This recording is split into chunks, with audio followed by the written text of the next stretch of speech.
All right. Welcome and thank you for being here. What gets you excited about coming to work? Please answer this question in the chat.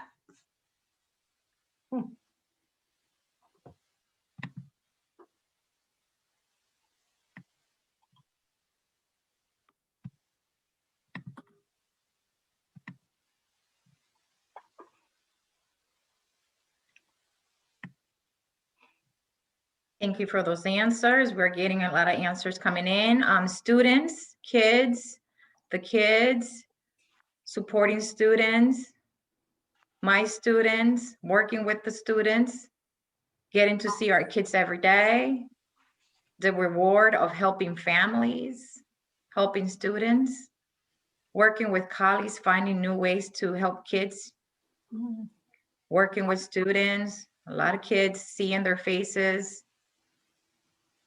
Thank you. Our kids and friends. Laughing with students and helping with the love of technology. That's a nice one. We often get asked this question, and what comes to mind is the relationships that we have with each other. Our students come to school for the same reason, the relationships and connections that they have with their community and their friends. Thank you for answering. Let's get started and introduce ourselves.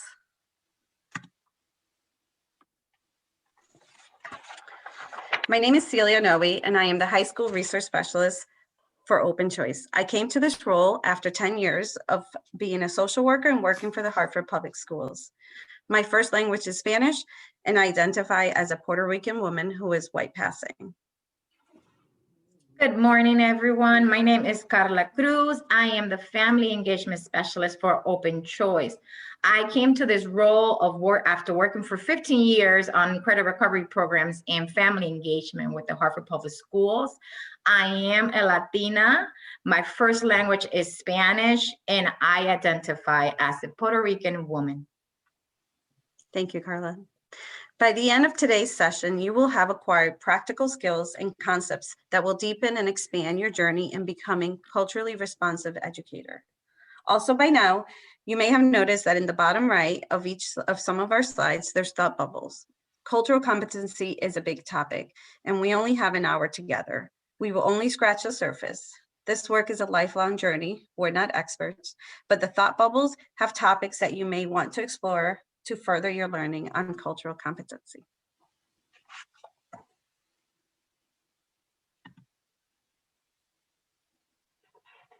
This will be our agenda for today. If you can take a quick moment and review it.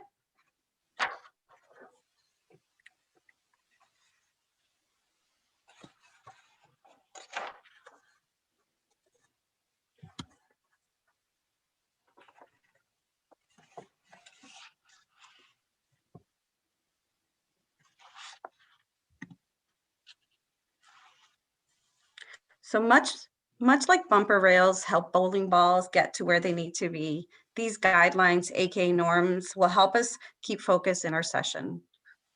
Call the office, Mrs. Siskey. Mutual respect. Show respect, expect respect. Try on. You may hear or see an approach that is new to you. You may feel resistant. If so, push on and push yourself to try it on. Honor the time. Watch your airtime when speaking. We'll begin and end on time. We only have 60 minutes and we'll cover content quickly. State or care your needs. Feel free to use the bathroom, the restroom, get water, turn and off your camera as needed, and ask us to slow down and repeat something you may have missed. Be aware of intent or impact. Think about the intent and impact you may want to say before you say or do something. We may have good intentions, but we can sometimes have negative impacts. Be ready to use statements like, I'm sorry, can you please tell me more about that? And when you said this, I felt this.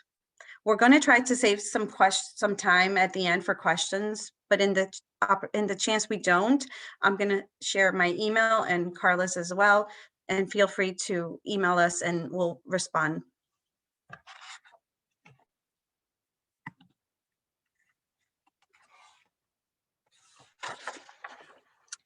Here's a quote that highlights why cultural competence is so important.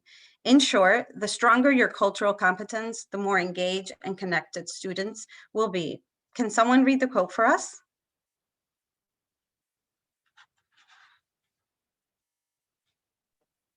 Sure, I can.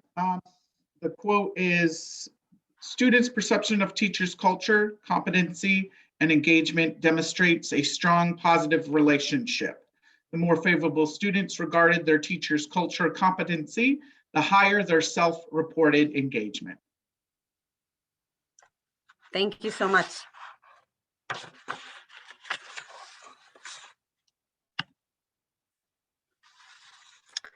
As we move through this presentation, you'll be asked to process the information we're sharing. One of the ways we're going to use that is through thinking routines. Thinking routines help students process information and own their learning. The next slide you will see is one of many thinking routines developed by Project Zero initiative at Harvard University.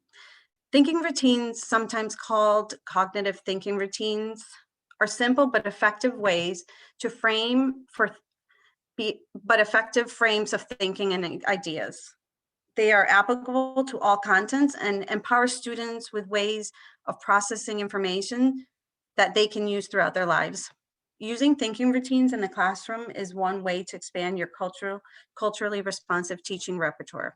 We'll be asking you to use 2 thinking routines during this session.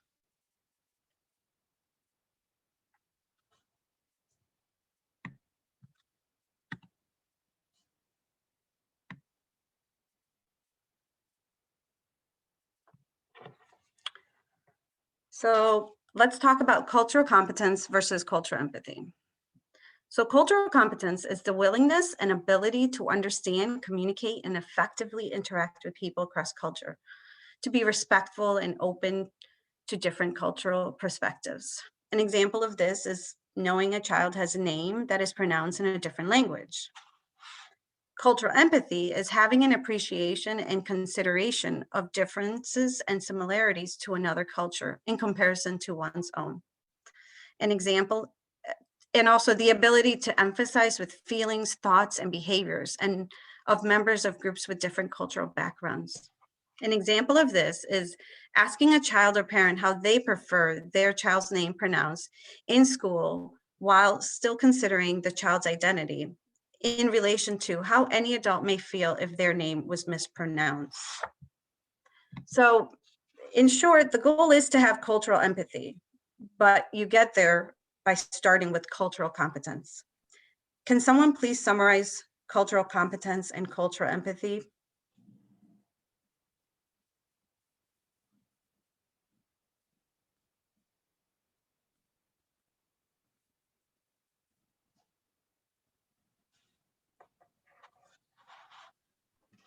You're welcome to put it in the chat. If you don't want to unmute yourself, I can read that for you.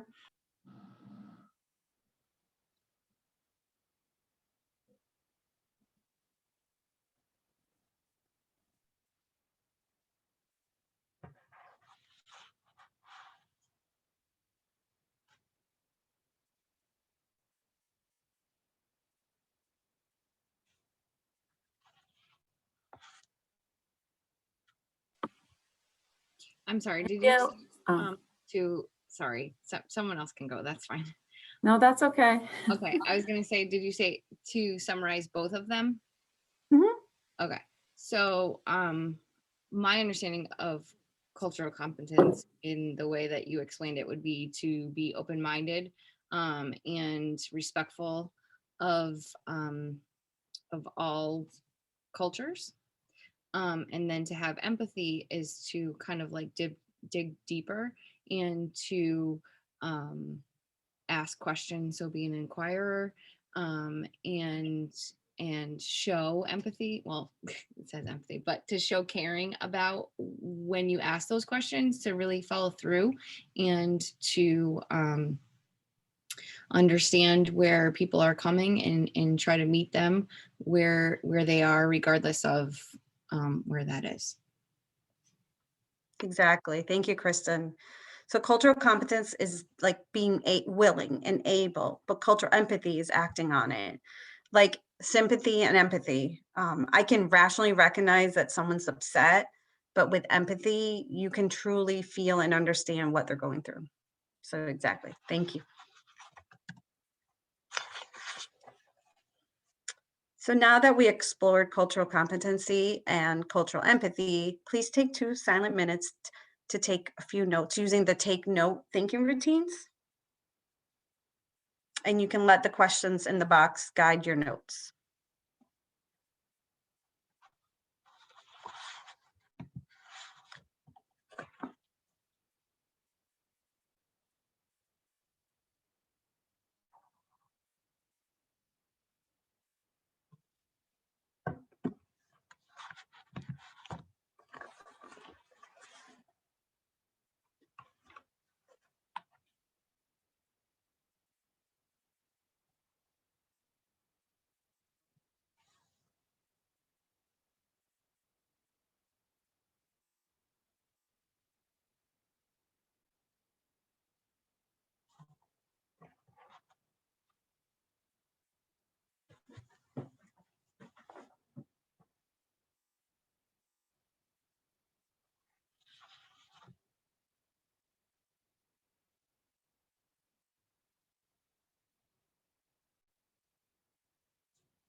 Okay. And I apologize, Anne, if we didn't get to you, if you wanted to share. Okay. Okay. So next we're going to talk about culturally responsive teaching. This means deliberately using teaching practices that reflect, empower, and honor our students and their culture. The key is deliberate, doing it mindfully and on purpose, and rooting it in the student's culture. To put it simply, group work, socialization, movement, artistic expression, something called cognitive learning routines. But before everything is relationships. Without that, we cannot be culturally responsive.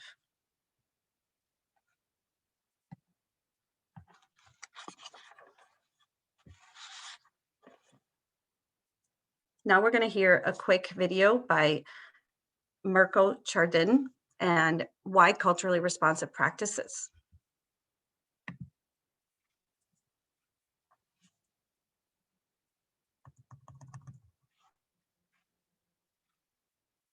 All right, so our first question for you today, Mirko, is why culturally responsive practices?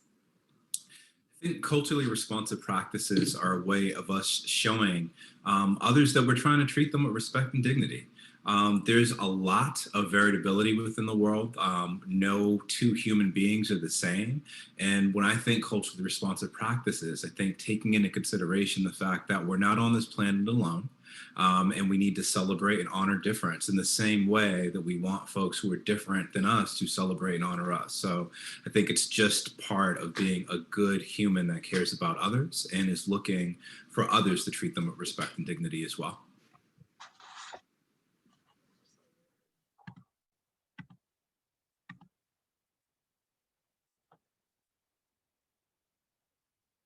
If you can just take another 2 minutes and answer some of the questions and take notes as you feel the need to.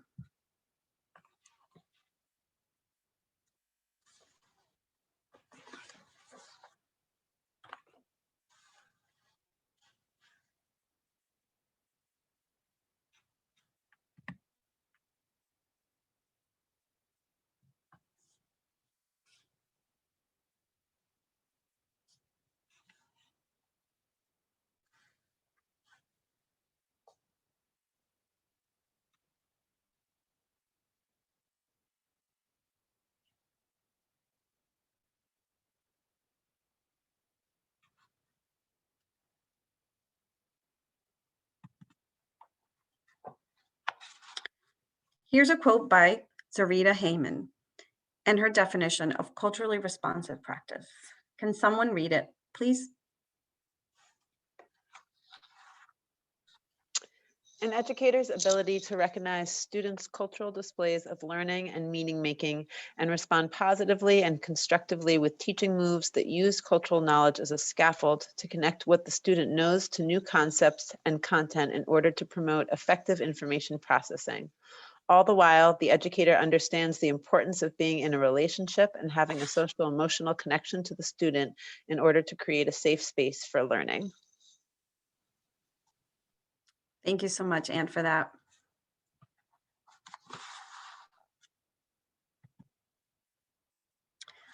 So now we're going to watch a video on the Amigo School in Cambridge, Massachusetts, and how they practice culturally responsive teaching.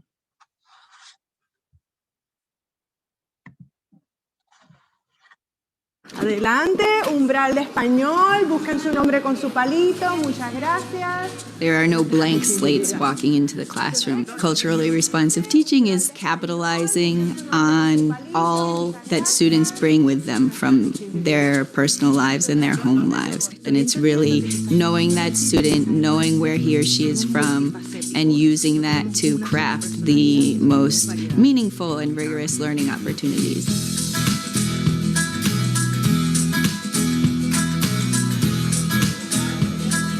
Here at Amigos, a bilingual school in Cambridge, Massachusetts, we are focused on culturally responsive, joyful education.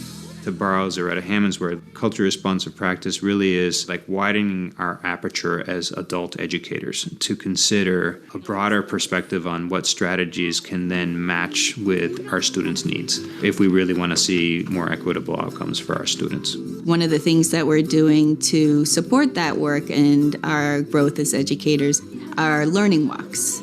Learning walks allow teachers to visit each other's classrooms to see how they are implementing new strategies. We are looking for evidence of equitable student participation, and we're looking to make sure that primarily there's a relationship there, because in order to teach that child, you need to know that child.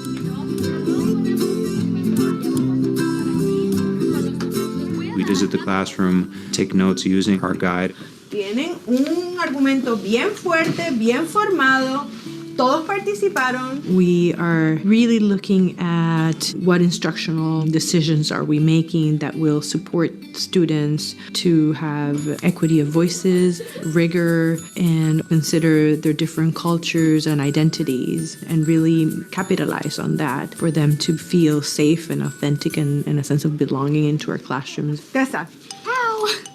Ay, necesito evacuar. Hay bombas en todas partes. I'm really thinking about what are the different ways that one can organize the instruction so there's diversity of access points to this language in the literature, and for the students to be able to feel comfortable sharing what they know, sharing what they don't know. Como por eso dice hito en hito, como partes de su vida que lo convierten en quien es. I really thought that one of the strengths was your use of the vocabulary and then giving students the tools they needed to use it themselves. We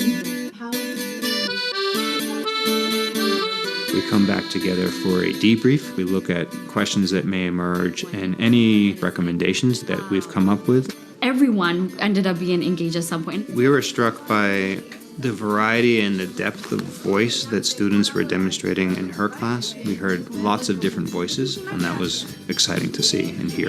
We need to make sure that they all feel represented, they all feel safe to do their best learning, they all feel respected.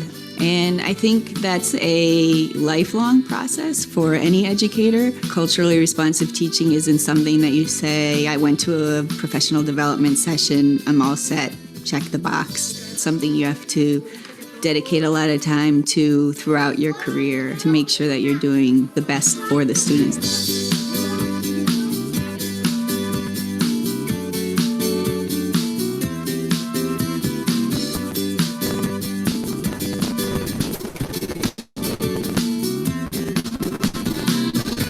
Plates walking into the classroom.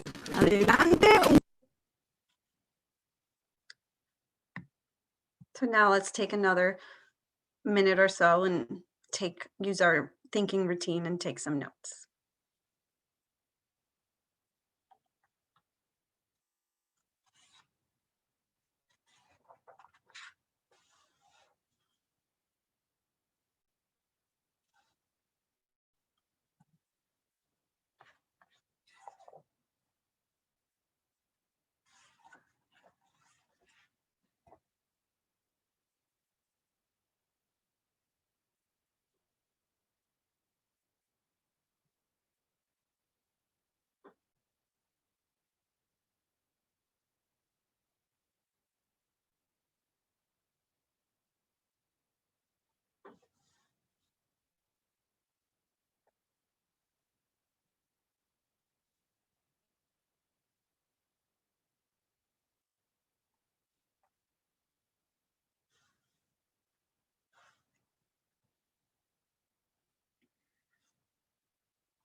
Okay, thank you so much for reflecting on the video. And Carla, you're up next.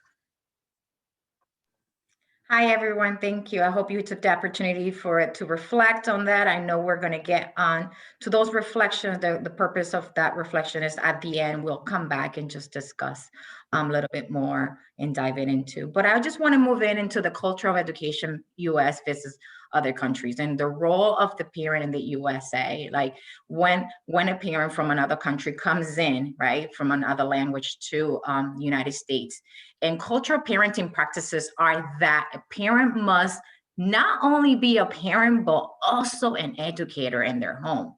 And so in many of the cultures, the role of the parent in other countries, many of the cultural values that characterize Latino family, respeto, familiarismo, personalismo, underpin strong family relationships and solid parenting practices. So not necessarily what we are engaging families to speak here and be part of here is something that they were familiar in their country.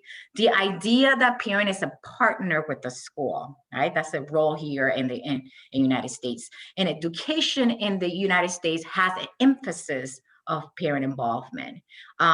And the role of the parent in other countries, sometimes immigrant Latinos parents may struggle with cultural knowledge about ways of interacting effectively with schools, creating this continuity between home and school. So, for example, there are many countries, that come in that believe that in their countries, such as Honduras and Mexico, their responsibility solely it was to drop off their child at school, and that is the role and the job of the teacher, and not my job. My job is to get him into school, and it's the role. So that's sometimes what some families portray when they come here. It's a different story. Here in the United States, it's more about we are partners in this. We're working together. You as a parent are as in the role as a teacher is as we are partners in this role. We can move into the next slide. You're welcome. Mm-hmm. So we're introducing, communicating with families with cultural lens, right? So in this, we're gonna watch some videos of just one video actually, parents and how they felt in their experiences, right? Because now we experiencing into another lens and seeing what the parents are seeing after they come into and engage in a classroom, parent-teacher conference or a meeting is really different. So things, before we go into this video, I want you things to consider before watching these is, what are the worries and thoughts that are going through a parent's mind, right? That's a really important question.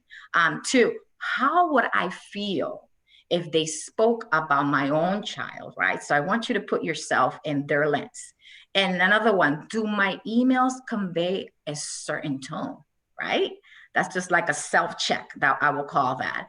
And how have I prepared for meetings or phone calls with parents? So before we dive into this video, just think about this question as you are watching this next video of two parents.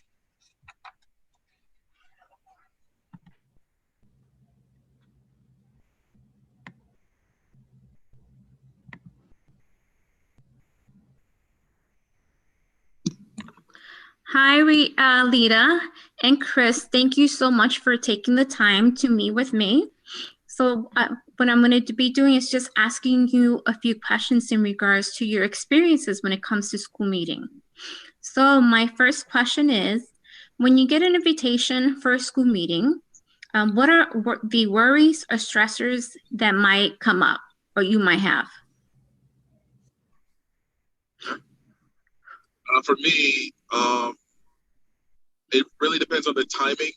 Luckily, lately we've been able to meet via Zoom or however they meet online. But beforehand, the timing is really hard, but most of the time I work roughly about 50 minutes from my child's schools to both of them. And that's a really big task for me because that's more than my lunch break almost. And then I have to make time to get back to work as well. It becomes a bit of a struggle, but lately my job's been very compromising with me doing so. Right, I will piggyback off of that in the same way, is just kind of length of time. For instance, like I understand getting there, I can make time to get there and get back, but then it's kind of like that length of time that I am there could lead into me not being able to meet one child at the bus or having other responsibilities that I have going on in my personal life as far as like the length of the meetings. I mean, we just went to a meeting that was supposed to be a quick meeting for 10 minutes with the vice principal, and it turned into a good 40-minute meeting. So just like that time constraint for working parents. I mean, I don't know how it would affect a stay-at-home parent, but I know for a time constraint, working parents is really hard. All right, thank you. So my next question is, during a meeting, what has your child's school done or have done in the past or in the present to make you feel comfortable, to help you feel comfortable during a meeting? For me, in my experiences with my oldest, for instance, his meetings don't always go as pleasant as I like him to go. But they walk us in, they talk us through it. They very, very, very, very, very well talk up his good points. They tell me what's going on in his academic life. They tell me, how he's been trying to do these things. It's always been a positive, reinforced experience as opposed to just, negative.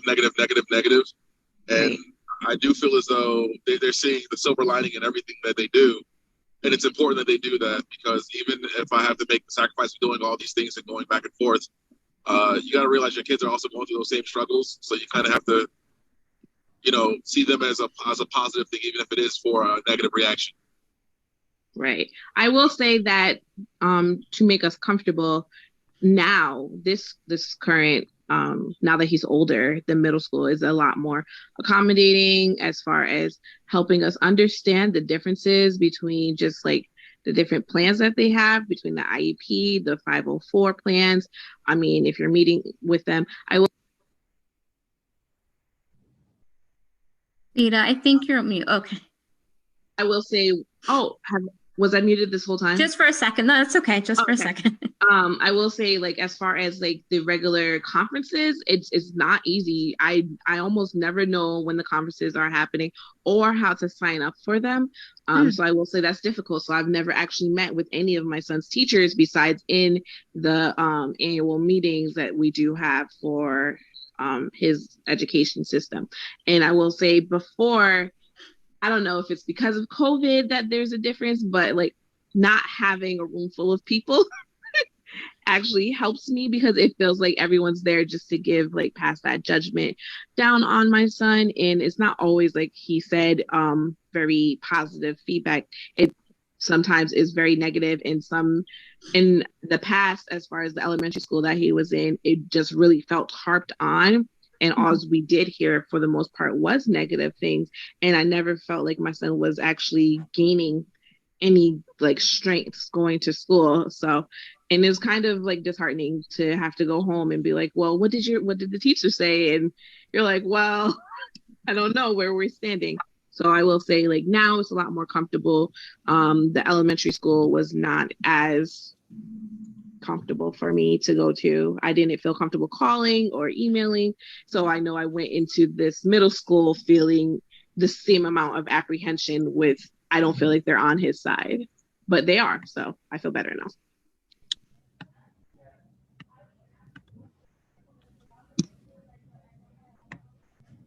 Carla, you're muted. I thought I unmuted myself, apologies. Okay. So we heard how parents talk about how they feel about walking into a PPT meeting or meeting with the principal. So how has what we heard today connected to cultural competency and cultural empathy? And feel free to put it in the chat box or share out.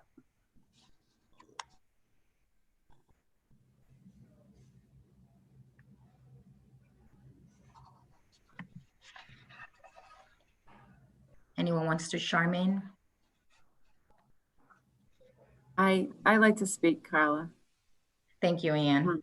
Yeah, I'm just thinking, watching that, like, I think like it's so overwhelming sometimes, everything we have to get in, trying to like cover the breadth and depth of the curriculum, that we definitely, like, I know I definitely do not take the time to prepare probably properly and really be present in the moment when speaking to parents. I'm concerned about what I have to cover, what I have to get through a lot of the time, and maintaining that presence and putting the human aspect before it is, you really have to be conscious and aware. It's almost like you have to really change your mindset going in. This is my thought on it. Thank you for sharing. Really powerful. That is, thank you. Thank you, Anne. We're also towards the end of our presentation. We're going to talk about some tips and tools that you can do prior to preparing for a meeting. So exactly what you said, Anne. Thank you. I just want to read. Did anybody put something in the chat box? Sorry, Carla. Yes. So I believe building a relationship, especially before a problem arises. You can't make a withdrawal without making a deposit. Powerful statement. Thank you so much for that, Kim. I just one more in the chat. I appreciate the parents being open to sharing their perspective in this video. Yes, absolutely. Definitely a vulnerable moment for those parents. So just want to go quickly. We were not able to get this on tape, but it is a quote from a parent, and I would just want to read it out loud. In regards to translation, as we move into the next slide, even when the school provides a translator, or my oldest daughter translates at a PPT meeting, even then I feel like I cannot express my thoughts and sentiments. I feel like the translator is not able to express effectively what I'm trying to say, and this is frustrating for me as a Spanish-speaking parent. Wow, that is powerful, right? To hear that. And with that, we're going to transition to the next slide about translations, the do's and don'ts, right? So do's, really briefly and quickly, because I know we are timing is running out for us. Provide a translator if parents' primary language is not one of that. They speak fluently. There is likely nothing more important to parents than their child's education, right? The nonsense and detail necessary to convey and how parents might be engaged in their students' learning process should be communicated in the parents' primary language. I think that's really important. Two don'ts. One of those being you don't use the student as a translator.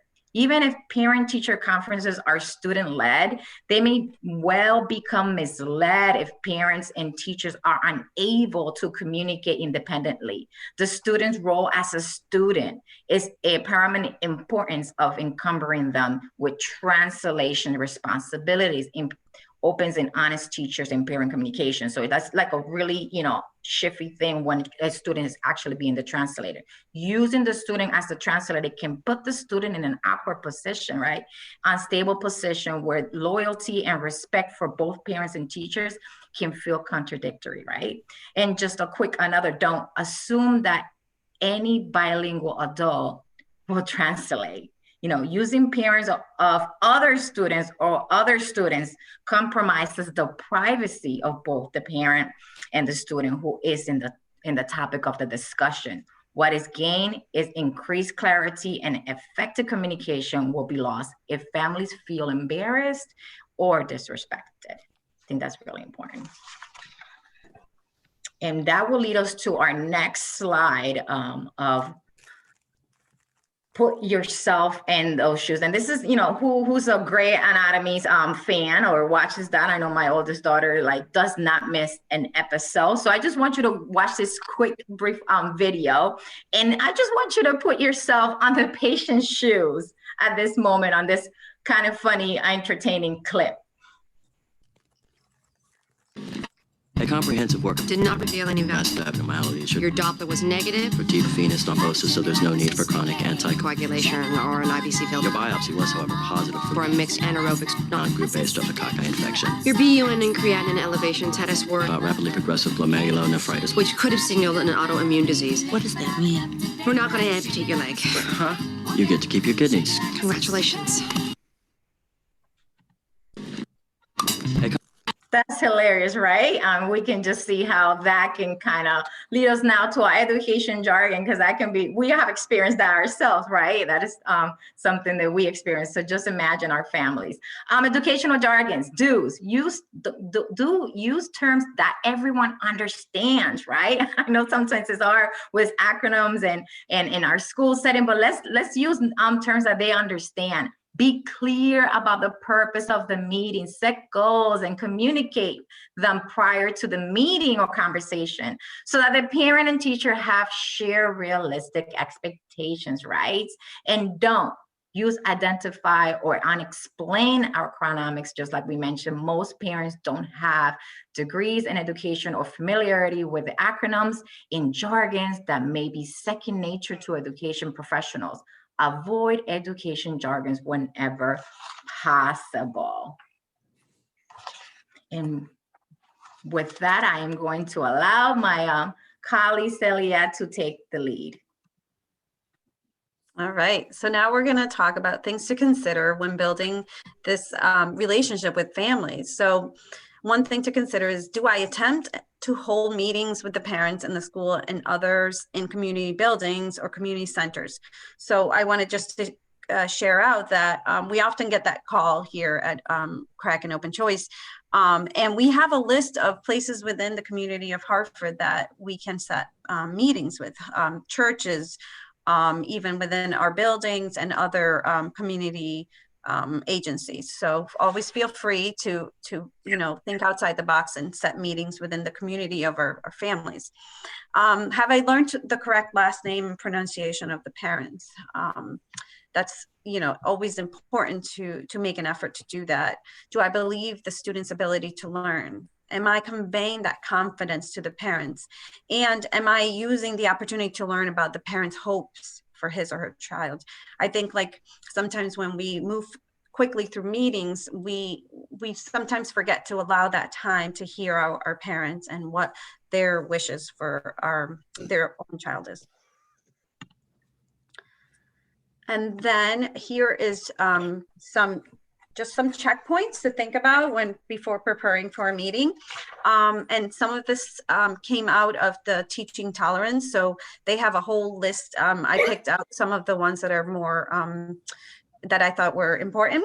So one way to establish good communication with families is to think about the conversation that you're going to have prior to calling them. So this is a quick list of just some of the things I picked out from that list from teaching tolerance. Have I done anything to develop a relationship with the parents before calling them to a meeting? So this is really important because, so it's not the first time that you're calling the parent to set up a meeting about something. And having that relationship really, really, really reflects in cultural competency and building that. Have I considered that the parent may be a grandparent, step-parent, a same-sex parent? Does the meeting time allow working parents to attend? And so I know that in the video of the parents that spoke, they talked about how something positive out of COVID was that now they can attend meetings and still be able to work and not have to take too much time out. So that's something positive. And is this meeting in conflict with religious or cultural events? And just something, again, to consider, the different, looking at the calendars and kind of seeing, is this on Three Kings Day, or is this on a different holiday event when you create the meeting? Have I invited parents to bring family members or family friends? And lastly, have I invited translators or cultural interpreters? So cultural interpreters are people who are familiar with the official and unofficial cultures of the school and the cultures of the home. So cultures here include meanings, values, practices that are common not only to the ethnic group, but the parents as well. So inviting a parent to bring a family member and a family friend can help ensure that cultural interpretation. So I thought that was pretty important. And lastly, we have some links that I'm gonna cut and put in the chat box for you to use, and a book from the Culturally Responsive Teaching Brain. So I realized we covered a lot in a short time. I encourage you to look into topics that feel important to you. And it is my hope that you will walk away with some more tools today. And I appreciate your time. And we do have a little bit of time for any questions or thoughts. Thank you, everybody. I want to acknowledge Diane put something really amazing, powerful in the chat. Diane, I'm not sure if you want to chime in when you talked about what you were expressing to your coworkers and staff. Not sure if you were able to chime in on what you placed in the chat. Can you hear me now? Yes, we can. All right. I had just made the comment, and I expressed it before because I also come from a medical background. And so from that perspective, we were always told never to be seated when the family members are in there. And I brought that up many times in the school system. And we still are all seated around a table in upwards of, it could be 6 people, it could be 10 people. And we're sitting there all in a nice little, circle, and there's 2 chairs or whatever left for the parents to arrive. And they enter the door and we're all just sitting there. I mean, some people are standing. I am usually the misfit of the group and will be standing when they arrive, and or try to ask them which chair they would like, that sort of thing. But as a whole, I think we in the public education do not see that as a situation, whether it's a different cultured family, a white family, a whatever, it's intimidating for them to walk in. And some families have said that, but it still doesn't matter. The next meeting happens the same way. Yes, we do offer them something to drink, because you're right. Our table is usually full of mugs at the times of meetings, but it is concerning that, this is the way it's done, and this is the box we all sit in, and to really look at it from a different perspective is not always shared. So I'm glad you gave us the opportunity today to talk about it. Thank you so much, Diane. I appreciate, and I think that we can add that to our checklists and practices for setting up meetings with families, and continuing to use that relationship building skill, because that's the most important thing. And if I could just add a logistical point, I just put something in the chat. If anyone is interested in receiving a recording of this, please note your email in the chat. We're having some logistical problems from the time you registered to us looking at the list, and rather than miss the opportunity to get this because of some snag, it would be great if we just had that if you're interested in getting the recording, please just put your email address in there and we will get that out to you.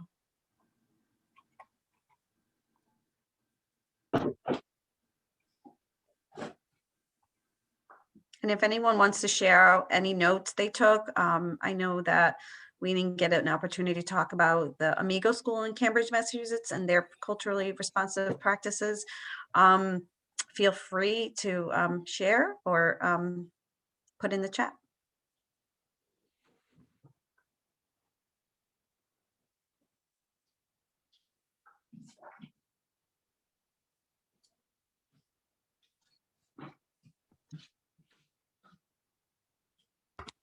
Celia, about the Amigo School, what I wanted to make a comment on that I really liked is their teaming that they did around it. Like they specifically teamed around culturally responsive practices in their learning walks. And I know that as educators, we team about all sorts of things, but that's certainly, I think, one area that we probably don't focus on as much, but I really appreciated that they took that time specifically for that focus. I agree, Tanisa. I think that having, you know, fellow coworkers and colleagues to walk this journey of cultural competence together is helpful, and hearing that feedback from other people is really helpful too.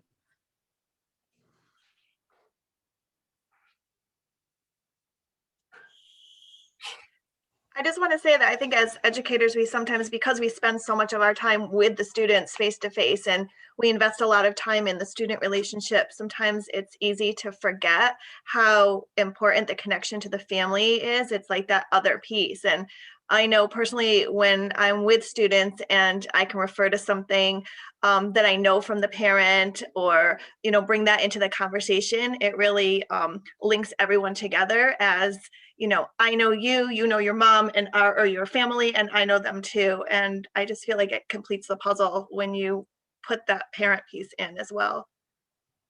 Thank you, Jill. Absolutely. I was at a meeting where that exact same thing happened, where the staff member knew the parent had a bakery in town, and then we talked about going to visit the bakery. So exactly, it's just knowing a few things and understanding that how important that relationship building is.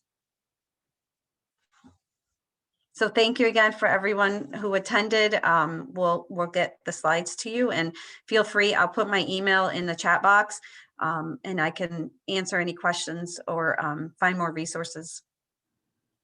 Thank you, everyone.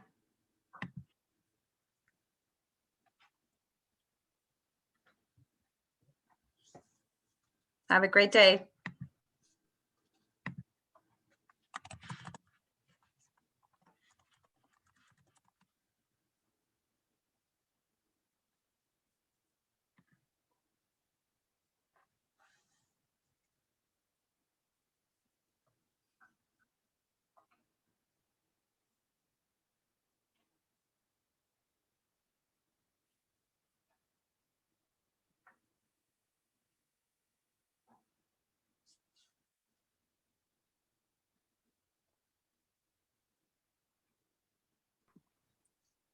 Celia, when you do your resources, can you add where your thinking routines are, that link in the last page?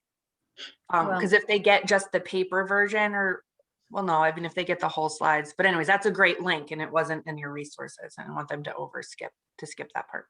You might want to stop the recording. It's still recording. Gloria, she's the host.